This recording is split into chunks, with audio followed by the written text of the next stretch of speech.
Okay, good. So today we're going to talk about uh, grief, but a special kind of grief. So grief, and now we lost a couple of two members of our team left, and whenever just recently over the last 2 weeks, and in an organization like NOM, actually any addiction-serving organization, staff are turning over left, right, and center. There's a lot of different new people coming and going.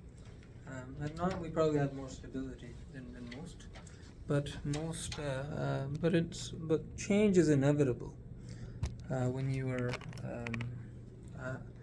in an organization that's servicing,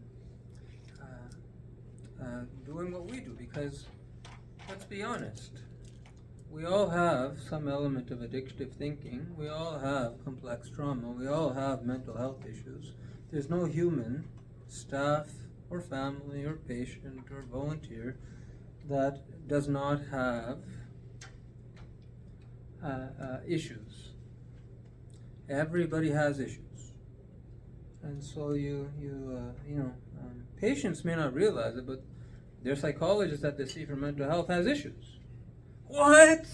I thought they were perfect. No, they're not perfect. And if they're telling you they're perfect, find a new psychologist. I'm happy to go on record saying that. The best psychologist to see is someone who's in therapy themselves. If your psychologist thinks they don't need a psychologist or they don't need a therapist, and they're like above these issues, either they're a saint, and they might be a saint, in which case continue, or they're probably just in denial, in which case they'll give you similar guidance. And so just think about that. And that's an aside. We are all human, and so when people working in a place where you deal directly with people's issues, we're not robots. I'm not a robot. But if I cut my hand, I bleed. It is red. It's not blue. I cry. I laugh. I get irritated. We're human. That's how it is. Whether you're a staff person, it's not professional to cry in the workplace. Oh, come on. Tears are liquid gold. You have to. Anybody who bottles things in, that's not healthy mental health. They're not going to be doing that job a long time if they don't have effective ways to process what comes in. And so this is the reason why any addiction servicing agency has a lot of people coming and going all the time. And so when it comes to staff coming, we welcome them, and when it comes to staff going, we welcome the contributions. And at NOM, we had two very valuable staff leave, and they contributed a lot of things. And what I want to talk about is what might be going on in the mind, because when we are when someone, and at NOM we have a therapeutic community, so our community is part of the healing, and so we want to, when members of the community leave, it triggers something we call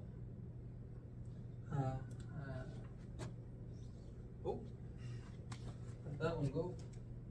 Yeah. Let's go with this one. Let that one go. Nope, not successful. Let's try this one. Good. Grief. So, grief is about people, places, things, ideas. This blue marker works. I can't see this color very well. Grief is, there's a lecture on grief. So most people define grief as like someone who died. That's what they think grieving is about. But actually grieving is about people, places, things, ideas, fantasies. People, places, things, ideas, fantasies, objects, right? So I guess things. You can grieve anything that you become attached to. The longer you're around something, the longer you look at something, the more you become attached to it. It's involuntary. Your brain starts to make connections. So if there's a member of the community and they've been here for like 9 months, you're going to become attached to that person. In a good way, in a bad way, but usually a bit of both. And what ends up happening is that we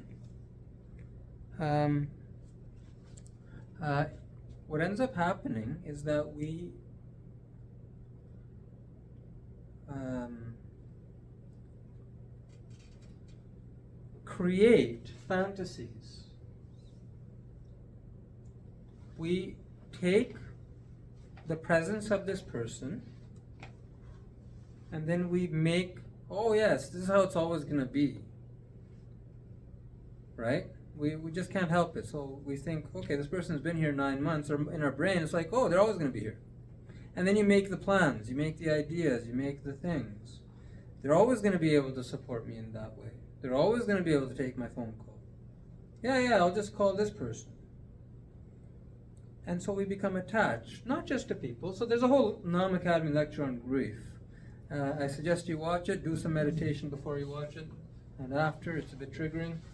But grief is about people, places, things, ideas. Things. Nam just, my aunt, she donated, or she had a big discount, she donated her 8-seater or 7-seater van to Nam.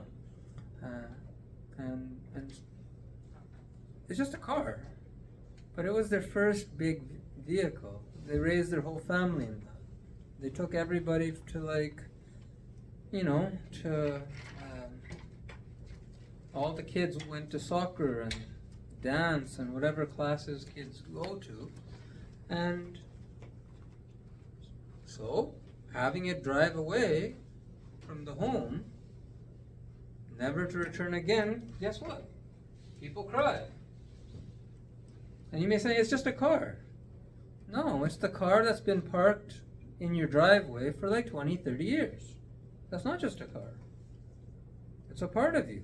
And if it's a part of you, when it leaves, you're going to have to let it go.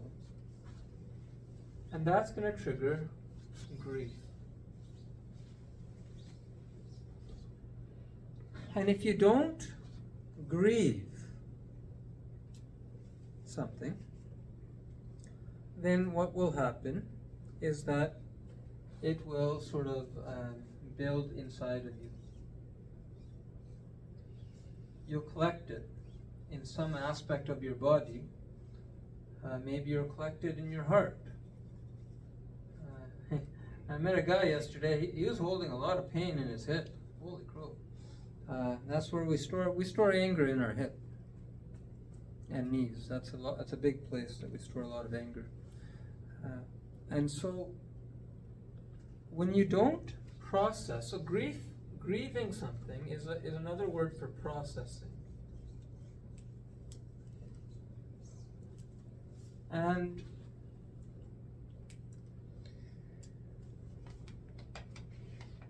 if you don't process it, it collects in your body, it makes you worse. Eventually it gives you resentment against people, places, things. Then you hurt other people or yourself because of that resentment, and it just makes your life more complicated. So it's better to process things. And if you haven't processed much in your life, no time like the present to start. So watch that video. You'll learn a lot about complex grief. But what I'm trying to kind of tell you is that this loss of staff, or the moving on of staff, which is natural, no one stays anywhere forever, it's going to, it has the tendency to bring out drama.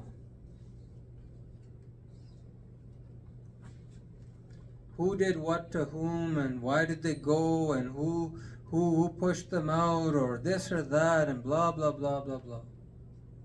It's emotional. Now, no one pushed anybody out, but that's not the point. The point is that why is it emotional? It's because it's a complex grief situation. Now, what is complex grief? I'll just review that for you. Complex grief is when a loss of something today ties into unprocessed loss of something years, decades, 5 decades ago. You see, your body, okay, let's say you're storing anger right there, right? Do you think your body really discerns between anger at mom, anger at, staff leaving, and maybe having to move from the place where you've lived for like 10 years? Your body and your brain does not sort that. It doesn't work that way. It's all combined. When you get triggered in one thing from a grief, it triggers all the other stuff. It opens it, first of all, right? Let's say, for example, you have mom issues. Everybody has mom issues. Everyone has dad issues. Let's say you have mom issues, and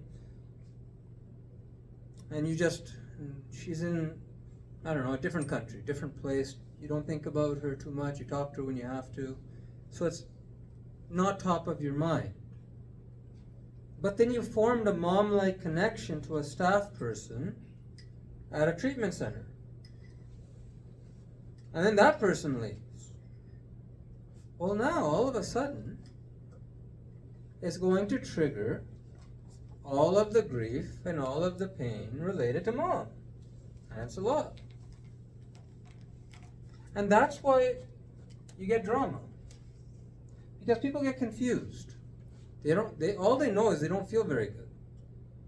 And then they create fantasies and narratives about what that's about.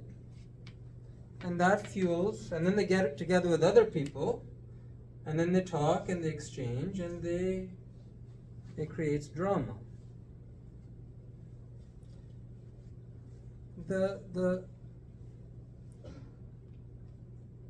What I'm trying to tell you is that the loss of anything hurts. It triggers a grief process. Grief is a process, it has, at least by one estimation, has 5 stages. What's the first stage of grief? Denial. Yeah, denial. And then anger. That's the third stage. Then bargaining. Oh, what if they didn't go? And what if this and that? And what if I had done this different? Or bargaining. Oh, what if, And then there's anger. And it's just like, oh, why did they have to go? Or who took them out? Or who did this? Who did that? And anger. Just anger at everybody. And then there's sadness. And then finally, there's acceptance.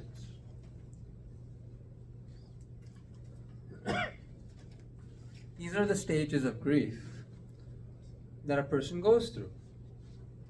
The more complicated the grief, the more we bounce around. We might be in denial, back at anger, and then back to denial, sad. We kind of, over time, we bounce between both these things until we finally arrive more and more at acceptance.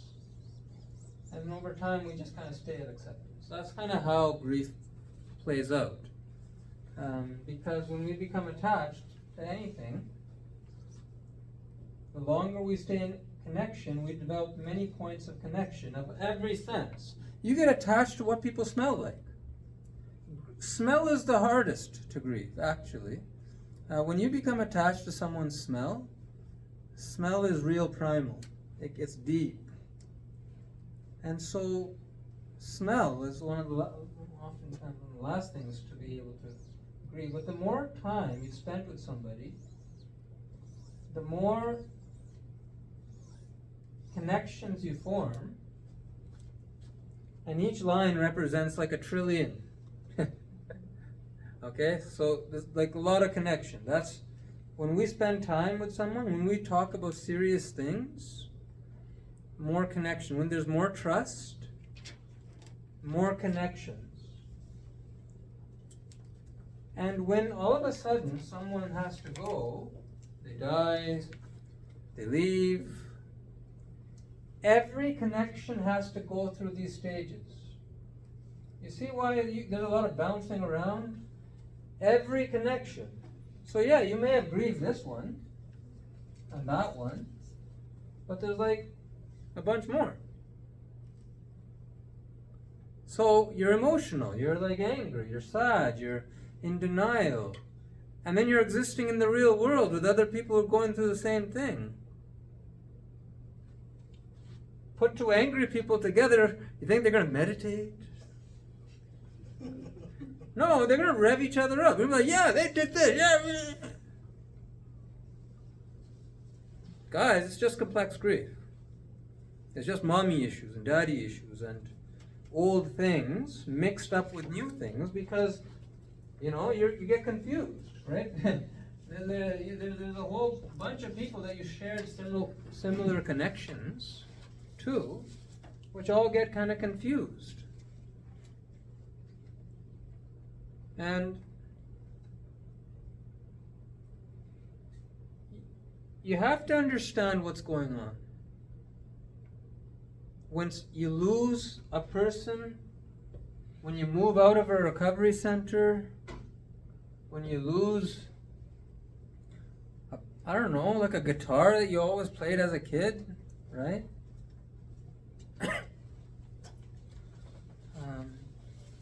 You have to understand that this whole thing is going to play out.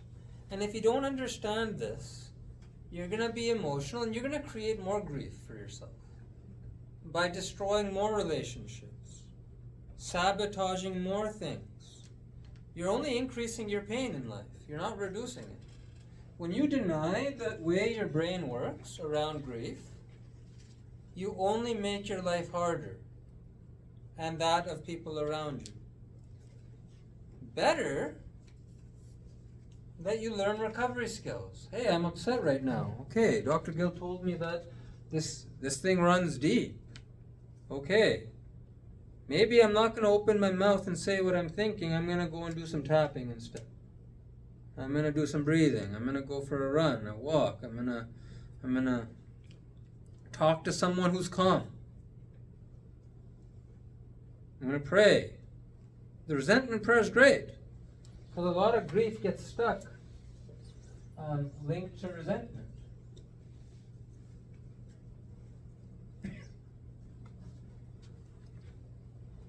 Complex grief tends to get stuck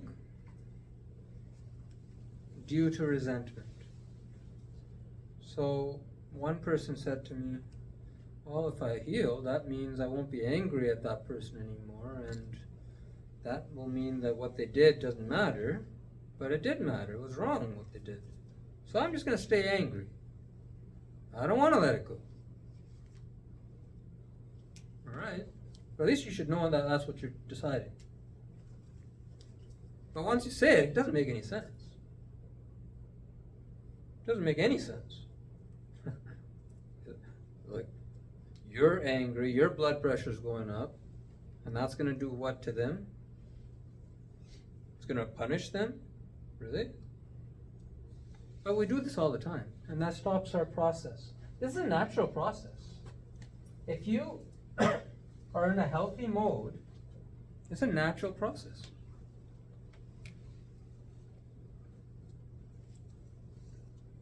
A baby naturally goes through this. A child will very naturally go through this until their adults start saying to them, don't cry like a baby. Yeah, dad left, he's gone, just let it go. The kid's like, okay. And then that's what they'll do, and then they'll start collecting grief all over their body and mind. Just holding on to emotion because they've been taught not to cry. So don't stop other people's grieving process. Even if you don't have much of a process, don't stop other people's. And don't stop kids. And if you stop your kids, don't stop your grandkids. Because this is the problem with society. Nobody has time to grieve. It's all supposed to flow nicely at the funeral and just end. But the more complex the grief, the more long it takes.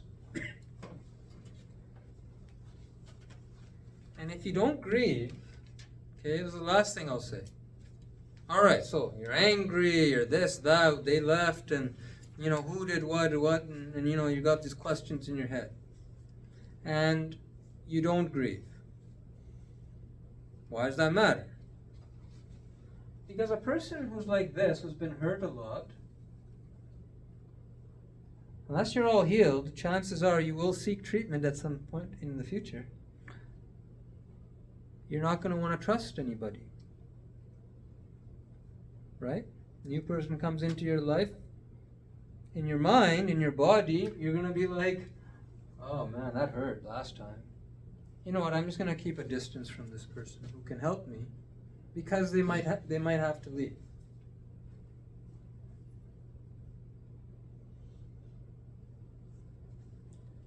And so you won't, there's no healing without deep connection. Forget that. You think you can heal and not deeply connect? No, it doesn't work. If you don't deeply connect to somebody, and this is true for healers too, healers who think they can heal people without deeply connecting to them are delusional. It doesn't work that way. You have to love unconditionally so that that unloved person can experience love.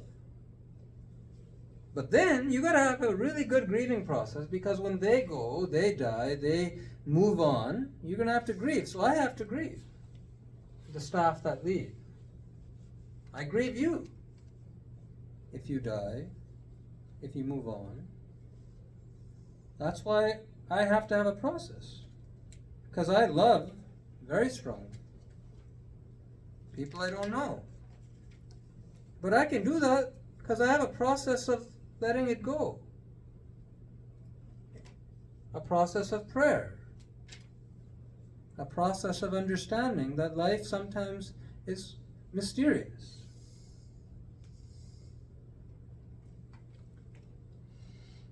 So don't be that person. And if you are that person, don't keep being that person, right? Start processing some of this stuff, Don't be silly. That's what, when people leave, and you're really, it's just triggered a process that probably has very little to do with that person who left, and probably has more to do with all the things that you haven't fully grieved. And all grief ties to mom and dad, because mom and dad are where attachment begins. So that's why we like to focus on clearing and healing those things. So don't be confused about it. Yeah, even though you're emotional and this and that, turn on your frontal cortex and think. And then act and do something. Anticipate. If you're feeling fine, chances are you're in denial and you're kind of numbed up. Right? And then move it through. Do something. Don't leave it. Any comments or questions about what I'm saying? Triggering topic. That's what it is. You have to, if you don't, there's no recovery without talking about grief. And most people, they narrowly define grief as the loss of grandpa. And that's done at the funeral. It's just not how traumatized humans work through things. And that's why we get sicker and sicker, and so we're trying to heal. So in order to heal, we need to know the truth. Questions or comments about this? Do you have paper on this? I just have these videos that are recorded, so you can make a paper on this if you like. It's just I'm passing on what I've gleaned from the giants of I don't know. The map, that's all. Oh, this? Yeah. Oh, this is Google grief. This is the first thing that comes up. 5 stages of grief. It's there's lots written about grief. There's lots and lots written. And lots of good things written too. There's activities you can do to grieve people, you know. So there's grief is a good thing, natural thing too, and tears are like the number one best thing for grieving. Don't stop crying. It's good to cry. Comments? Yeah. When we're dealing with other people, perhaps somebody knew somebody who, and you're not sure how to approach that person, and your explanations of fear of getting involved with somebody because they're gonna leave. Yes. So let's say this is a real life experience, and I met somebody, say, 3 years ago, first time I noticed them, and they noticed me also. But that person has suffered a loss, and I found out about this through kind of innocently, it just kind of came up in conversation one time, and yeah, similar to a loss that I suffered, probably back about in the 90s, sometime 95 or 96 sometime. And what's the question? So, we're afraid of each other. Yeah. Okay. So this is great. The great question. This ties into what we talked about last time. And I'm gonna generalize your question. Okay. So Okay. fear of loss.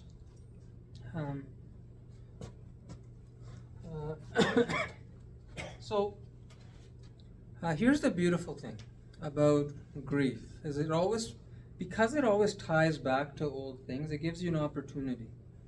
It unearths new things. So how is fear organized inside the mind? We have to remember the mind is a lot more than the pea brain that you call consciousness. So what you're also proud of, right? Like how fast you think, it's like Mickey Mouse.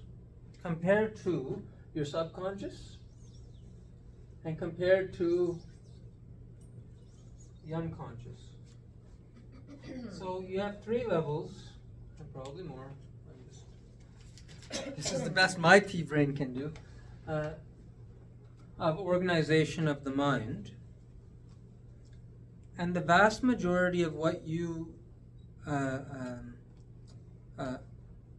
how the mind functions is outside of your awareness. Much like when you're on a cruise ship, you don't know what those 400 staff are doing, but I'm sure they're doing something important to keep the ship working. There's stuff that needs maintenance, right? There's otherwise the potty back up, and that's a horrible kind of thing, right?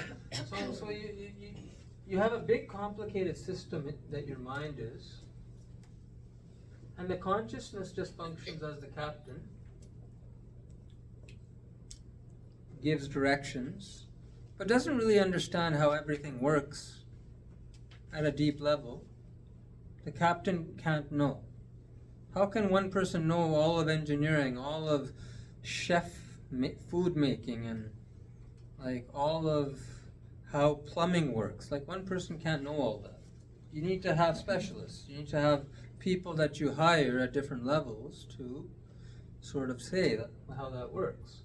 So the captain of the ship is the consciousness, and then the subconscious and the unconscious is where the work happens. So fear and avoidance are very complex structures.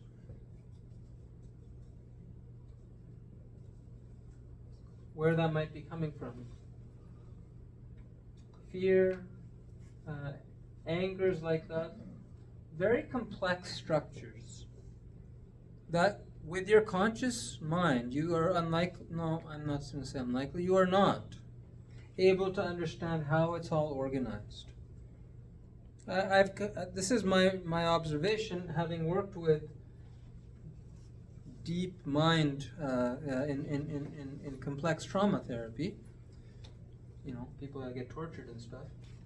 the organization of symptoms is very complicated. And consciousness is like a very tiny amount. It can handle and process very little. Like 10 units an hour, let's say. But the subconscious is like trillions.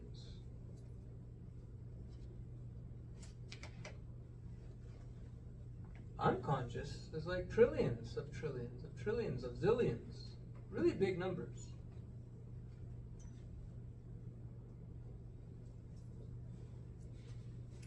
Big numbers.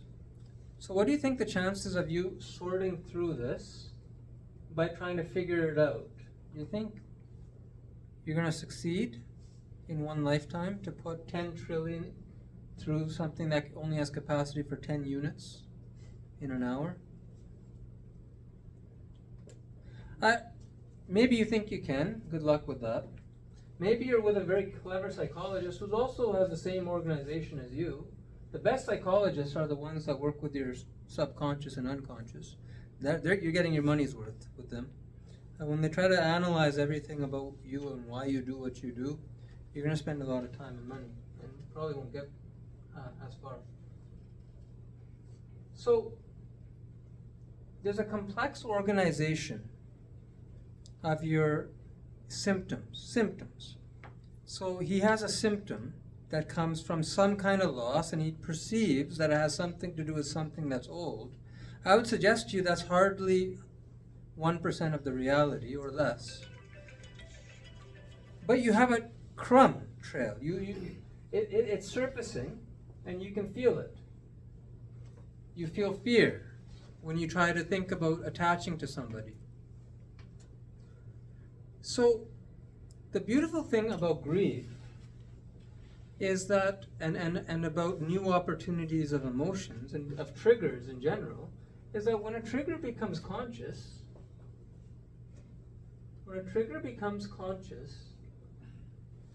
it has a little trail that tracks back to wherever that emotion or thing really comes from.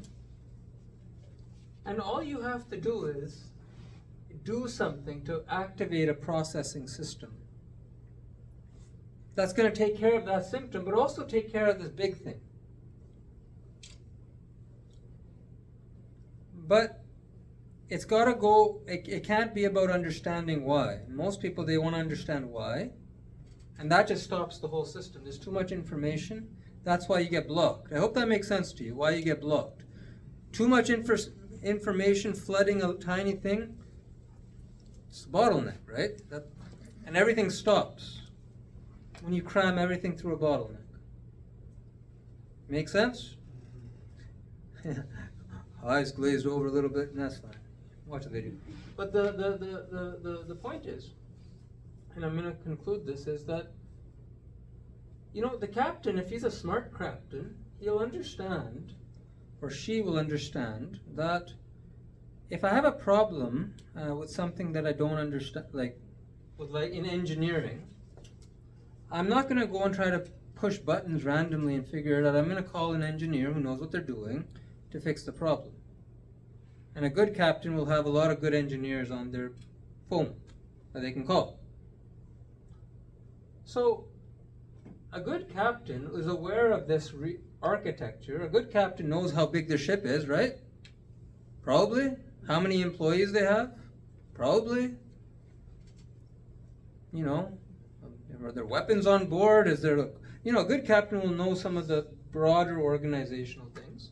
So a good captain will know, okay, I got an anger issue. A good captain will know that's probably 10, 50 billion, trillion units of information. And then a good captain will know, okay, how do I deal with that? I need something that can process information really fast. And that's where things like prayer are very helpful. Because as much as this information is, and you guys hear me talk a lot about prayer and intention setting and various things, it's because the 10 trillion is the same as 10, is the same as 10. When you're dealing with infinity, infinite, right? When you tap into the universal energy and you bring that in to deal with your problems, it can deal with very large problems very quickly.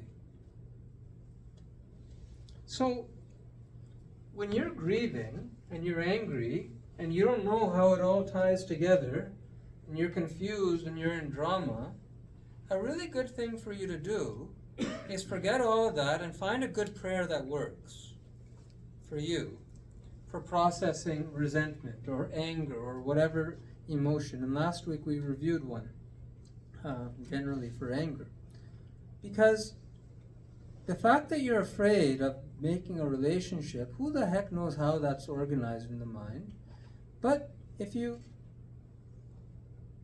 have a system of just enabling your mind to dismantle that for you in a safe way, without trying to figure it all out, chances are you're going to be more successful. And that's why grief is a really good thing. A lot of people, especially when parents pass away, they're able to finally work through issues. Right? One lady said to me, "Yeah, now that my mom has passed away,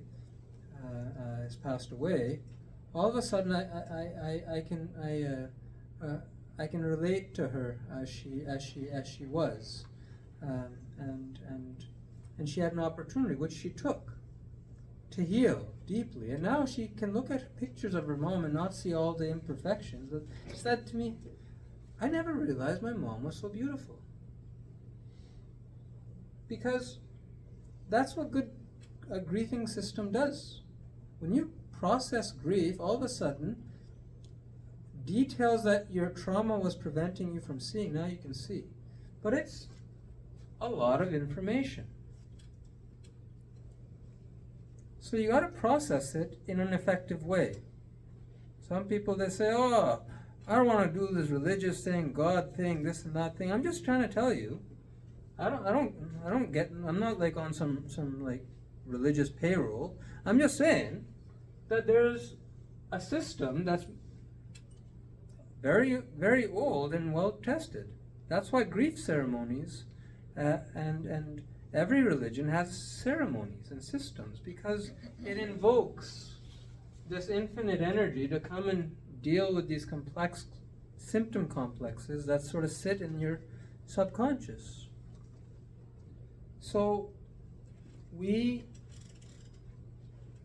simply suggest that you figure those out. Recovery, especially if you're coming here, but anywhere, to go to an AA meeting. An AA is a system for learning how to grieve, and quickly grieving every day. Because if you pile on grief on an alcoholic, they're going to drink. They know that. So the answer is every day, grieve whatever thing you might have become connected to, even just a little. Apologize when you're wrong, because you don't want to hang on to that, because it's going to kill you. So that's kind of how it all works together. I always try to make these videos as short as possible, but this one went 38 minutes. So maybe final comments or questions?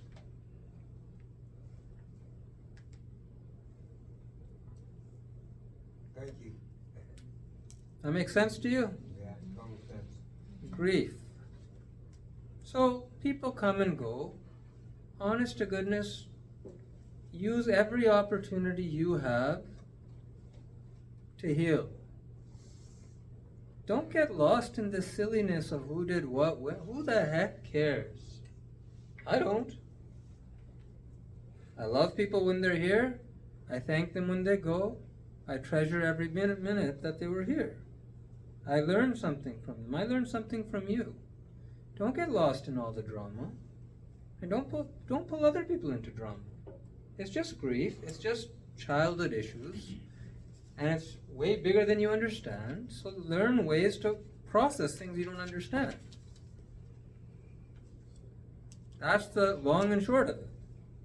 And do it every day. Because I assure you, this doesn't go overnight. That's why we say daily practice. Multiple times a day. I say prayers multiple times a day. Sometimes as I'm talking to somebody, I'm praying, so that I can let something go.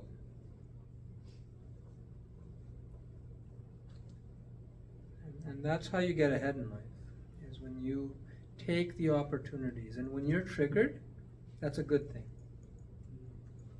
And be grateful for people that call us out on our triggers. Absolutely. It helps create awareness, and then it goes down that line into the That's a great comment. Surround yourself with people who call you out on your triggers. That's love.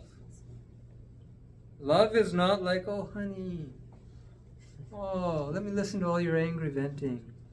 Yeah, he's really bad, isn't he? That's not love. That person is driving a dagger into your heart and their own. But they may mean well. They may not realize what they're doing. Maybe it's an invisible dagger and they're just like, "Oh, give you a hug," and then they sort of stab you. But the effect is the same. You're dying. So we just take the opportunities, and whenever you lose things, it's a fresh opportunity for you to get it. And when you get it a little more, you got another chance. And then eventually you'll get like 20% of it, 80% gets deposited on your body. Well, that's okay. At least you got 20%. Wait for the next trigger. I'm sure you have them multiple times a day. And then maybe you can get 70% of it, right? That's how it works. And eventually, maybe you can get all of it that you get that day. And a little bit of the past. And as you get better, maybe you can get whole years of the past. You can process it. Daily practice builds competence. It builds, you do things better when you do them regularly. And deconstructing, dismantling, transforming this, releasing this, takes a robust, smart practice of connecting to self and source, connecting to others, committing to daily practice. All right, that's where we'll leave it. Apologies if I've misspoken. And